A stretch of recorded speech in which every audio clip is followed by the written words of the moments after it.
Imagine there's no heaven, diddle-doo. It's easy if you try, diddle-doo. No hell below us, diddle-doo.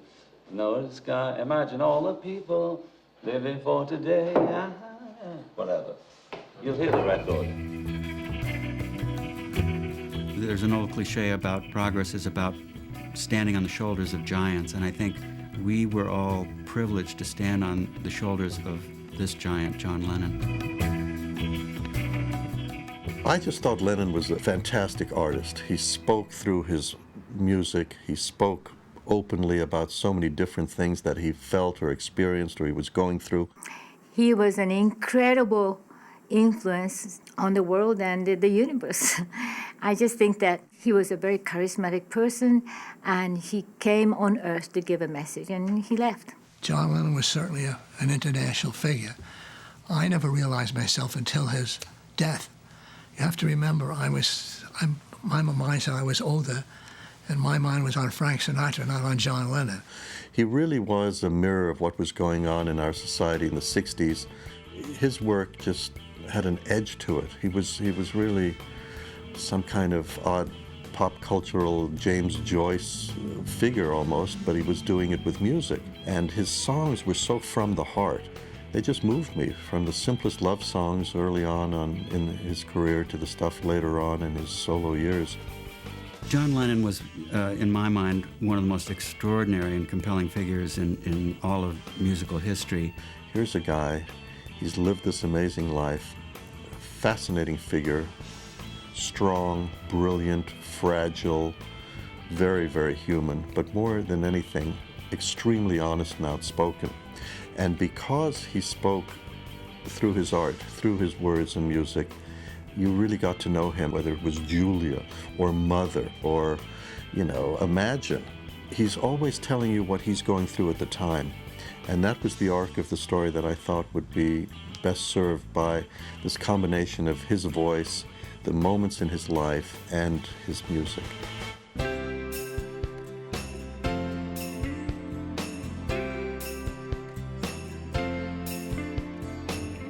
As I look back, I think a kind of an effect on me was the way he lived his life so openly.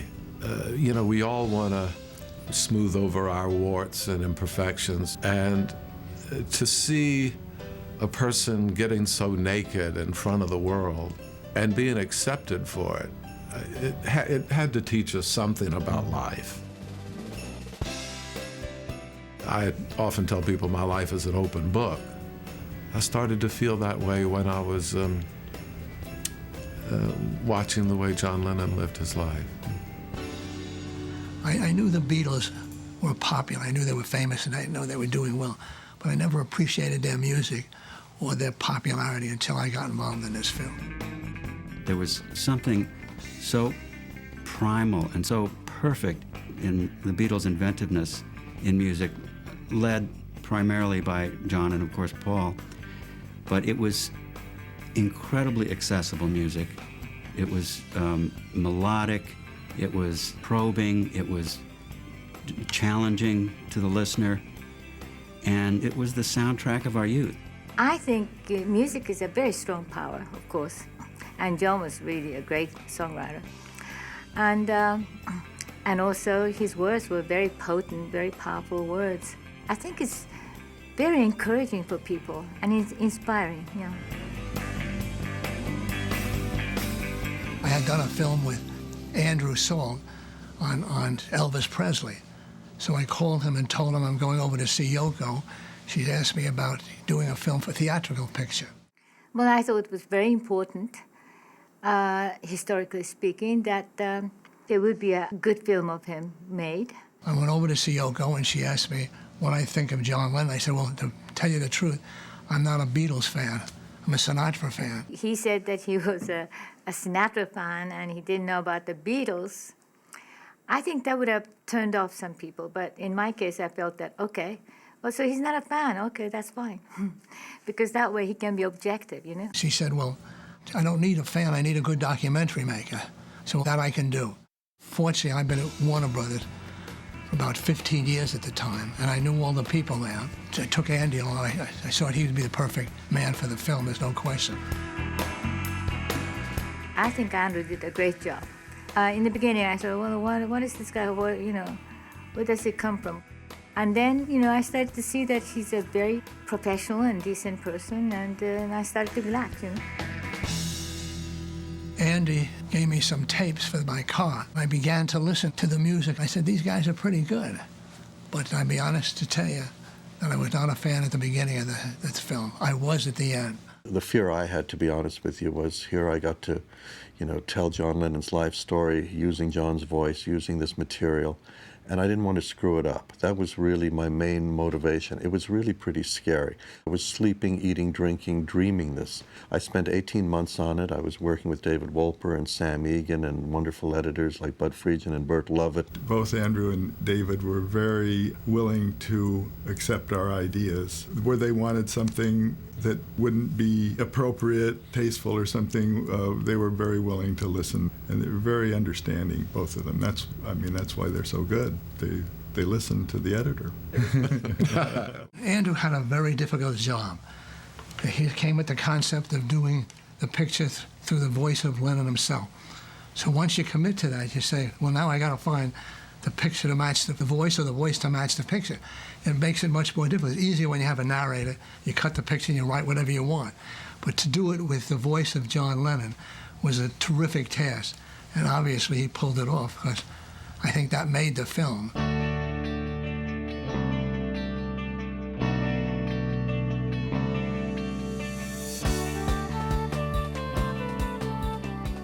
And in the end, it was really a labor of love. But thank God for John, his ability, what he gave us to work with, and what Yoko put into play here, all that great material and her presence. And frankly, she was an absolute pleasure throughout the process. When I made the deal with Yoko, I got it to agree, and I explained to her, I said, you can't have control of this film, because if you do, it's not a documentary. It's a Yoko Ono love piece to John Lennon. If you want to make it a real documentary, you got to trust me. And she agreed to. She said, well, I have to have consultation. I have to say that she loved the film. She loved everything we showed. We didn't have to take anything out, because she said, don't put that in the film. Then I said to myself, well, any woman who have herself photographed in the nude making love to her husband is not going to worry about what's in my film. Because there was so much material we had to work with, and because Yoko, fortunately, had basically brought cameras into their life, even the first night, or very soon after they first met, I believe the first couple of days when she spent the night with John, there's actually footage of them the next morning at his house. John Lennon had cameramen following him around doing everything. Who would have films of a famous person in the bathroom? I mean, so we had an enormous amount of film. Part of the fun were the discoveries. As we were making the film, people would emerge. I mean, one guy from Australia who had done some interviews with certain people, like George Martin, which I found. So that kind of thing happened. People contacted us with footage that you wouldn't believe. What kind of a protest did you make? You said, I don't know much about Nigeria. We did an advertising campaign for peace. Every time the phone rang, Greg Vines and I would say, there's another one out there. People would show up with lawyers. People showed up with security people. There was a brown bag element to this film a little bit, because in addition to the tremendous material we were getting from public sources and from Yoko, we had researchers in about 8 or 10 cities around the world. What's your favorite part of circus? I like the clowns and the little dogs. And then we got home movies, and that was very exciting, because we got inside, his world, whether it was home movies on tape later on, stuff when Sean was a little kid, private stuff which really revealed a family relaxing and at play rather than an artist with, a spotlight on them. One of the really nice surprises that came about right at the end of the process, before we were finished with the film, Yoko called me and said, we have a track here. It's a demo, John, just him alone with a guitar, singing a song called Real Love, and I'm going to send it to you. It's never been heard. Nobody knows anything about it, but see what you think. We had the 200 hours of film, which is, the first cut of the pictures, I recall, was something like 14 hours. There were many different cuts. I mean, and sort of like there was a process, of course, going. Andy and I had to sit down, and we cut it down to about 6 hours.